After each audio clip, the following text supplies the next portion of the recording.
আপনাদেরকে একটা কথা এর একটি জিনিস দেখাচ্ছি। সঞ্জীব দাস বলে অপর যে ব্যক্তিকে গ্রেপ্তার করা হচ্ছে, নাকি যার কথার ভিত্তিতে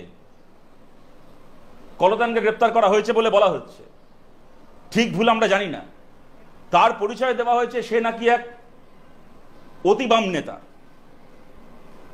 এই সঞ্জীব দাসের ফেসবুকের ফ্রেন্ড লিস্টে যারা আছে, সেই রকম কিছু সূত্র থেকে আজকে আপনাদের অনেকের চোখে পড়ে থাকবে ফেসবুকে কিছু পোস্ট করা হয়েছে।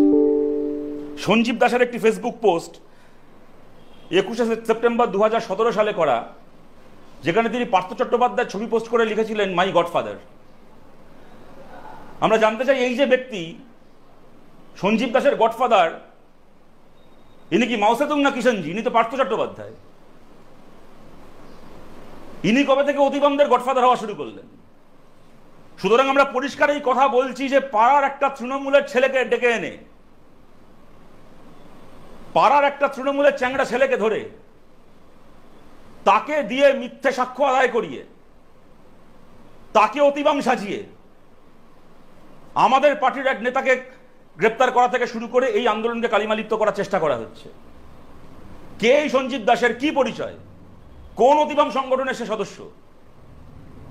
কেন সে পার্থ চট্টোপাধ্যায়ের ছবি পোস্ট করে মাই গডফাদার লেখে? আমরা এর ব্যাখ্যা দাবি করছি। পার্থ চট্টোপাধ্যায়ের গড ব্রাদার কুণাল ঘোষের কাছ থেকে এর ব্যাখ্যা দাবি করছি। ভয় নয়, আপোষ নয়, শুধু সত্য খবর পরিবেশনার প্রত্যয়। সত্যম নিউজ।